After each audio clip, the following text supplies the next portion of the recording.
What's going on, guys? Welcome back, and today I'm going to be reviewing my Harry Potter CMF collection so far, or my Harry Potter collectible minifigure series collection so far. At the end of the video, I'll be going through which ones I still hope to get, but so far I have most of the ones I want. Not really any duplicates except for one Hermione duplicate because I felt up one of the packs wrong. But we're going to get started with Dobby. Now, I'm not going to look at Dobby super in-depth here because I looked at him in my Voldemort and Dobby comparison video, so if you want to see a more in-depth look, go to that video. But he does have really useful torso printing, a great new head mold. I think he looks like the best Dobby so far. Yeah, I think he's the best Dobby so far. I like the green eyes. They're much more accurate than the 2010 one, which was had blue eyes. And he has dual molded short legs, which I really love because these could be really useful for a kid minifigure, like shorts or a bathing suit or something, so that's really useful. I hope they do that more in different colors. And it comes with Tom Riddle's Diary, which is this awesome new book piece which has the stab mark from the Basilisk Fang and a sock inside, just like the 2010 version. So, Dobby is a great minifigure, probably the best one so far. Next up, we have Hermione, which I don't have a version from the sets yet, but I hope to get the Great Hall for my birthday, so then I'll get the version from the sets. She does have a dark tan wand, which is a nice color for that piece. She has the movable medium-sized legs with just a red stripe, continuing her robes. And her robe print is really useful, and I wasn't too mad to get a duplicate of this figure because I like her hairpiece, and I like getting medium-sized legs, and I just think the torso print is useful for a custom Gryffindor. This isn't her new hairpiece, but it is new in that color. Her face is kind of the worst part of this minifigure because it just doesn't really look like Hermione, to me at least.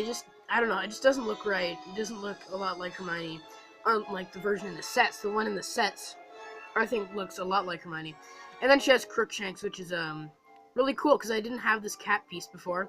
And so, yeah, she comes with Crookshanks, which is really awesome as well. So, moving on to the next one, or the next minifigure, we have Cho Chang. Now, I don't understand why she has this owl. I think it's because Harry asked her to the Yule Ball, or where Harry asked her to the Yule Ball was the owlery. And there was an owl that kind of looked like this, like on the railing in that scene in the movies, so maybe they're trying to emulate that. But I do like this owl. It's nice to get a unique one. She has the lighter brown wand. She has a gray skirt, which I do like these skirt pieces. I think they're really annoying to put on. They're really hard to put on. I'm not going to take it off here, but she has the plain black medium-sized legs, which I really appreciate because I prefer the ones that are just solid colors and not printed, because they're more useful for custom minifigures. I do really appreciate for the torso, they used a gender-neutral torso, just like Hobbricks said. I think it's really useful that you could use this for any Ravenclaw, any custom Ravenclaw student you want to use it for. And her skin color is kind of where this torso is off, or her skin color is where this figure is a little bit off, because she's more like pale in the movies, not as this kind of, or she doesn't have this kind of Asian skin tone. She has this nice hairpiece, which I already did have a version of, but it is a useful hairpiece. It comes on Harumi and such from Ninjago, so yeah, a great minifigure with Cho. But once again, her skin tone's a little bit off, but it doesn't really bother me. Next up, we have Luna, and Luna is definitely one of my favorites of the series. I think she's only 2 per box. Don't quote me on that, but I think she's only 2 per box in the series.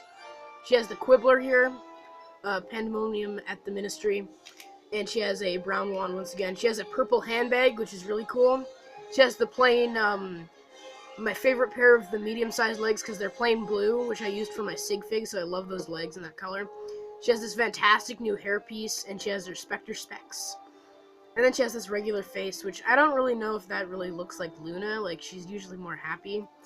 But it does kind of look like Luna. And she has her pink jacket, which is kind of weird because she only wears this pink jacket and her Spectre Specs at the beginning of Half-Blood Prince for, one scene when she's, rescuing Harry on the train, or finding Harry on the train after Draco Petrificus Totalitium under the invisibility cloak, and I can't pick up this wand. There we go. Got her wand. But speaking of which, actually in the book it was Tonks who found him on the train, not Luna. I wonder why they changed that in the movie, but Luna's a great minifigure and one of my favorite characters from the books and movies. Speaking of favorite characters, the next one is Neville. Our next minifigure is Neville, and he is my favorite Harry Potter character. I just love that he's, you know, the underdog character, and then he's the one in the end who actually saves the day. He kills Nagini. But he does have the Mandrake, which I believe is a new piece with this new leaf piece as well, so that's a great new piece. He comes with the Cauldron, which I've never gotten before. He has the dark brown wand, his kind of herbology robe there, with the plain black medium-sized legs. He has the gamer hairpiece in dark brown with tan for the headphones for the earmuffs, so that's a good reuse of that piece. And he has the sleeping face, which is really useful for any sleeping minifigure, because I didn't have a sleeping face. Well, this is for when he faints, of course, but it could be used for sleeping minifigures, so that's a really useful face print. And I absolutely love this Neville minifigure, because he's like one of my favorite characters. Next up we have Dean Thomas, which is a very obscure character they chose for the series. But I really like this minifigure. I think people don't give him enough credit. I think he's a really good minifigure. Jenny actually dated him in the Half-Blood Prince for a little while. Just wanted to bring that up, because I actually did just re-marathon all of the Harry Potter movies. I'm going to be rewatching Fantastic Beasts today. But he has this Gryffindor flag, which I really like that they made the Gryffindor lion and the flames in the back in like Lego minifigure style, so the lion looks like a Lego minifigure. I think that's really cool how they did that. He has a dark brown wand and a Gryffindor robe with a Gryffindor scarf going down, printed onto the legs. He has the medium-sized legs, which is really cool. He has the Finn hairpiece in dark brown, which I used for my Sig Fig, so it's nice to get it in a different way other than just that Gladiator figure from last year in CMF Series 17. But yeah, Dean is a really cool minifigure. I like getting I like getting minifigures in this kind of Asian skin tone. Very useful for making more customs. Next up we have Mad Eye Moody, and this is another one of my favorites from the series. He has this staff, which is kind of disappointing they didn't make a new piece or like a build on top of it, because they did the same thing with Gandalf in The Lord of the Rings. They just gave him this piece instead of having like a specially molded piece or a piece with a build on top of it. But it's okay for Mad Eye. He uses I found out this is a Maraca piece colored in golden brown for the Polyjuice potion, which that's a cool addition. I think it works really well. And he has great printing for the jacket all over him, and this fantastic new hairpiece, which I think could be used for tons of minifigures, and people are saying it could be used for Sirius Black if they make a Sirius Black, and I think it would actually really work for Sirius Black, so I hope to see LEGO do that. And he has the metal leg there, dual molded on his legs. He has the metal peg legs, so that's a really nice addition as well.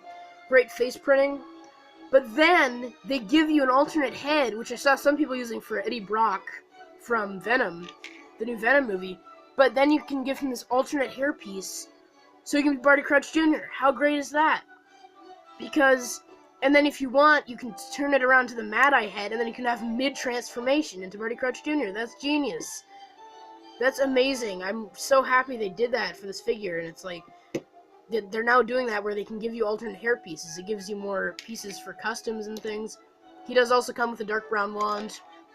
But Mad Eye is an amazing minifigure. One of my favorites from the series. Amazing new hairpiece. I'm just so happy they gave him that alternate Barty Crouch Jr. face and hairpiece. So, next up we have Voldemort, which I also looked at in my Dobby and Voldemort comparison video, so I won't take a huge look at him. He has the new gown piece. Sloped gown piece. He has the white wand, which is the only figure you can currently get that on in this new Harry Potter wave. Pretty good face printing, and he's got his green outfit. And he does come with Nagini, which only comes in the $500 miniature Hogwarts set, and it has this little bar at the bottom so you can have Voldemort hold it. So great new piece. I wasn't planning on getting this minifigure, but when I felt him in the pack, Nagini was the giveaway, because I felt a weird squiggly thing. I was like, what is that? Oh, of course it's Nagini. I was like, oh, of course it's Nagini, because I felt the weird squiggly shape of Nagini. And I wanted to get it just for Nagini, but Voldemort's a pretty cool minifigure. Next up, we're going to get into our 3 Fantastic Beasts characters, or the 3 ones that I have so far. First up is Tina. She has a brown wand, And an update from the Dimensions one, which was all gray. This one is blue with dual molded legs for the boots this time. So she's kind of a light blue with a dark blue hat. Same mold for the hat and hair combination, but in dark blue. She has a new face print, which has a double-sided face. And she has the hot dog piece in the darker color for when she bumps into Newt at the beginning and spills mustard all over her face, or splats mustard all over her face, which I think that should have been one of her facial expressions, or her facial expressions. Should have been the mustard splat face. That's really my only gripe with this figure. I think it would have added more variety if they gave her a mustard face. Next up we have Queenie, which is absolutely one of my favorites of the series once again. She has this awesome new strudel piece, which is obviously based on this minifigure is based on the dinner scene at the beginning, where she makes Jacob the strudel, which is a new piece, so that piece is really cool. She also has the black wand, which I don't know if Queenie had a black wand, but it is cool to get. This is my first figure to get that has the black wand, or this is my first figure that I got that actually had the black wand. She has their dark blue outfit, which has the high heels printed onto the sides of the legs, which is pretty funny. She has dual molded legs once again, printing on the back, and she has this nice hairpiece, which is kind of a weird orange color. I don't know if she really had orange hair, but that's okay. And she has that pretty cool face print there, so Queenie's a really great minifigure once again. And then our last one is Credence, and I absolutely love Credence in the movie. He's one of my favorite characters. And I love Ezra Miller as an actor. He's great as Credence and the Flash. He has this bulletin for The Witches Live Among Us, the Second Salem People bulletin. And he just has these plain dark gray legs, which is kind of disappointing because he's only 2 per box. I know that for sure. I don't know if Luna's 2 per box. If you guys know for sure if Luna's 2 per box, let me know, because I'm pretty sure she is. But I know for sure Credence is, and it's kind of disappointing for a rare-ish figure. He doesn't even have printing on the legs, but that's okay. He has a pretty useful torso print, a nice face print, which doesn't really entirely look like Ezra Miller, but it's okay. And then he has this face, which is the full-on Obscurus face when he goes full-on Obscurial mode and wreaks havoc on the city, which is a pretty cool face print. So that's it for my collection of the Harry Potter CMFs so far. I want to show you next which ones I still hope to get, which I'm going to go into the store and feel them up and hopefully get them next time I go into the store. So, the ones that I'm still hoping to get are, if my camera can focus, I still want to get Trelawney, Flitwick, Invisibility Cloak Harry, Dumbledore, and Newt because he has the Niffler piece, which I'm not planning on getting the suitcase set, which is $65, which I think is overpriced. And I want to get Jacob. So yeah, those are the ones that I still want to get. The rest of them I don't really need.